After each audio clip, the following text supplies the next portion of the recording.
Pada tahun 1162 Masehi, di wilayah terpencil dekat Sungai Onon, Mongolia, lahirlah seorang anak bernama Temujin. Ia tidak lahir di tengah kemegahan, melainkan di dunia yang keras, dingin, dan penuh kekerasan. Mongolia pada masa itu bukan sebuah negara, melainkan kumpulan suku pengembara yang hidup tanpa hukum tertulis dan tanpa persatuan. Padang rumput adalah rumah sekaligus medan perang.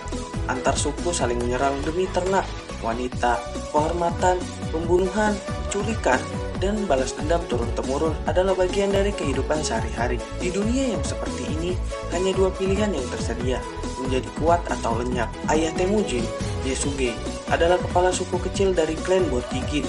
Ia bukan penguasa besar, tetapi cukup disegani dan cukup ditakuti. Ibunya, Hoelun, adalah wanita tangguh yang dipaksa bertahan hidup di dunia yang didominasi kekerasan laki-laki.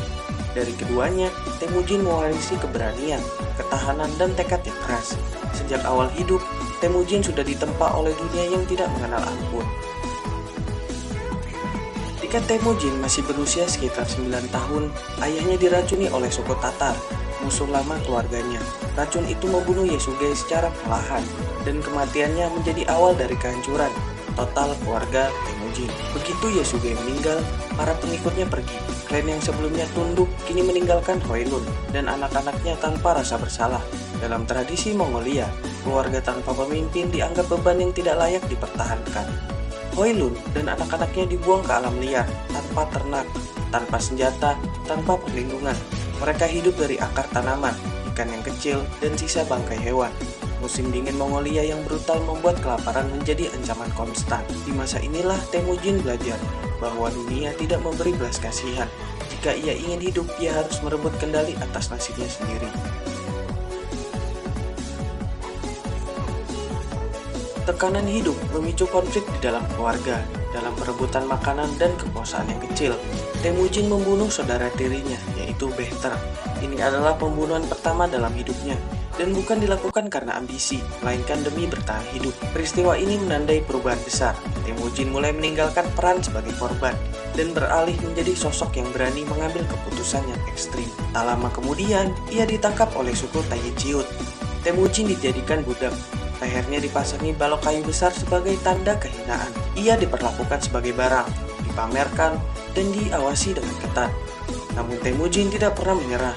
Dengan kecerdikan dan bantuan orang biasa yang bersimpati padanya, ia berhasil melarikan diri. Dari pengalaman ini, ia menyadari bahwa bangsawan sering kejam, tetapi rakyat kecil bisa menjadi sumber kekuatan sejati.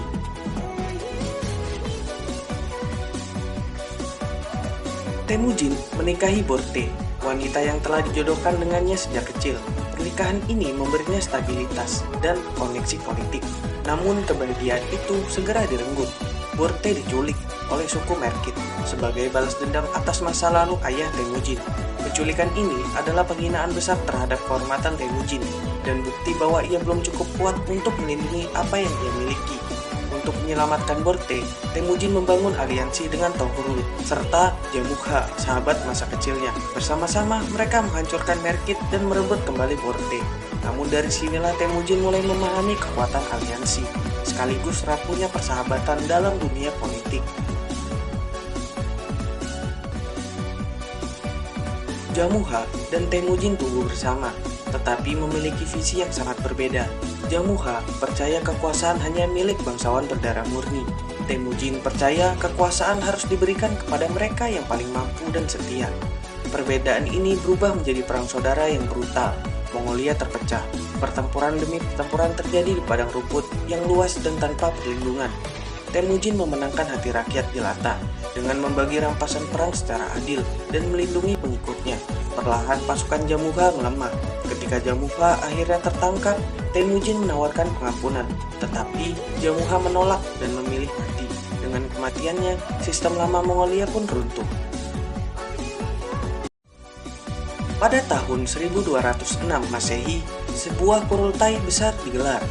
Para pemimpin suku berkumpul dan mengangkat Temujin sebagai Genghis Khan, penguasa seluruh bangsa Mongol.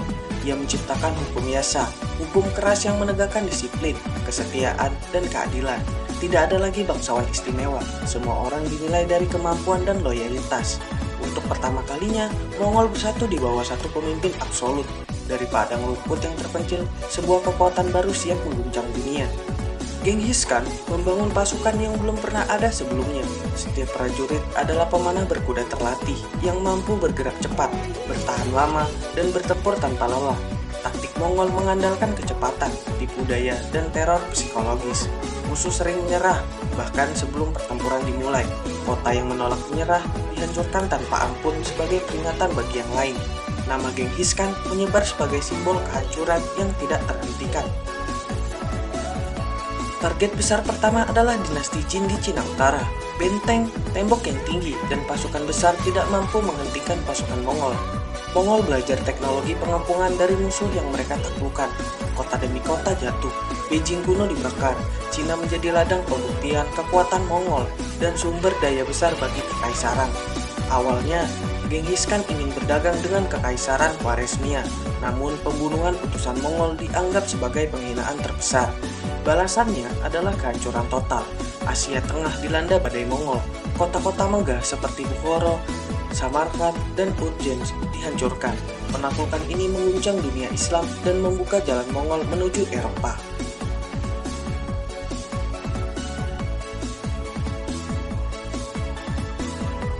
Pada tahun 1227 Masehi, saat memimpin kampanye melawan Sia Barat, Genghis Khan meninggal dunia. Penyebab kematiannya dirahasiakan. Ia memerintahkan agar kematiannya disembunyikan hingga perang selesai. Makamnya dirahasiakan dan tidak pernah ditemukan hingga hari ini. Bahkan dalam kematian, ia tetap menjadi misteri.